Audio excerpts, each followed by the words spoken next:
As analogias futebolísticas estão em voga. Por dar cá aquela palha, as figuras públicas, começando pelos dirigentes políticos, mas com extensão a outros setores, usam o que se passa dentro das quatro linhas como forma de ilustrar uma ideia que querem transmitir. No topo da lista vem a grande transferência da época, a do Ronaldo das finanças. Mas há outras, muitas outras.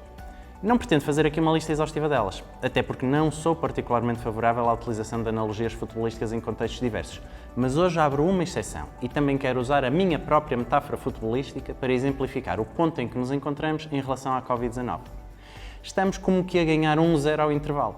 A primeira parte correu bem, a Covid-19 entrou forte, mas nós respondemos à altura, defendemos a baliza e contra-atacamos e lá conseguimos fazer um golo e fomos para o intervalo em vantagem, mas temos ainda 45 minutos pela frente. E apesar dessa vantagem mínima, nada está a ganho. É preciso continuar o nosso jogo, obviamente com uma alteração da estratégia, tendo em conta a vantagem no marcador. Portanto, feita que esta analogia, quero expandi-la com um par de reflexões sobre a situação epidemiológica atual. A primeira é que a situação não é, nem nunca foi, homogénea no país inteiro. Há zonas mais afetadas e zonas mais poupadas. Neste momento, a zona mais afetada, como é do conhecimento geral, é Lisboa e Val do Tejo. Mas mesmo dentro da região da capital, os concelhos não estão todos no mesmo barco. Sintra, Cascais, Lisboa e Amadora concentram mais casos novos do que os restantes concelhos. Antes, já tivemos outros focos equivalentes, tanto na região centro como na região do norte. Isso significa que as medidas de vigilância e controle não devem ser aplicadas da mesma forma no país inteiro. A segunda reflexão que quero partilhar é que a situação atual não é, nem de longe nem de perto, equivalente a quando a pandemia chegou a Portugal no início de março. Em primeiro lugar, nas primeiras semanas de março, estávamos a ter um crescimento exponencial do número de novos casos. Isso significa que cada pessoa infectada estava a contagiar muitas pessoas à sua volta. E significa também que, se nada tivesse sido feito, teríamos tido uma crise sanitária gravíssima, com falência do Serviço Nacional de Saúde e um número muito maior, quer de casos, quer de óbitos.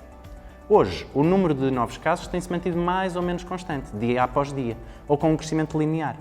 Isso significa que cada pessoa infectada está a contagiar uma ou duas pessoas com quem contacta, o que significa que as medidas de contenção, quer as medidas gerais, como o distanciamento social, a etiqueta respiratória, a lavagem e desinfecção das mãos, o uso de máscara e a redução da atividade económica, quer as medidas específicas, como o isolamento dos doentes e dos seus contactos, estão a resultar e a impedir a propagação descontrolada do vírus. Em segundo lugar, o SNS está hoje mais capacitado para lidar com a Covid-19 do que estava no início de março.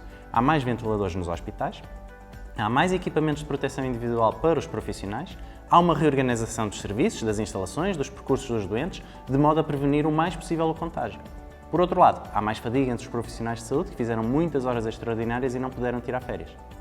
Em terceiro lugar, creio que as pessoas, em geral, estão mais sensibilizadas para o problema e a cumprir as regras. E isto é o mais importante. Esta é a principal garantia que temos de que a situação não voltará a piorar e não voltaremos a ter de ficar todos fechados em casa com medo do que possa vir por aí. Claro que há mais desafios a caminho. Um deles é a situação em Lisboa e Val do Tejo. A área metropolitana de Lisboa tem fortes relações socioeconómicas com o resto do país, que implicam deslocações e contacto entre pessoas, o que pode rapidamente propagar o coronavírus e criar novos focos fora da região. Outro é o esperado regresso dos imigrantes portugueses, que tradicionalmente visitam o país em julho e agosto, e que podem também ser um veículo de contágio este ano. A solução, neste momento, como até agora, não é discriminar nem culpar quem fica doente. A solução é não baixar os braços e sempre recordar que, se cada um fizer a sua parte, vamos todos ficar bem.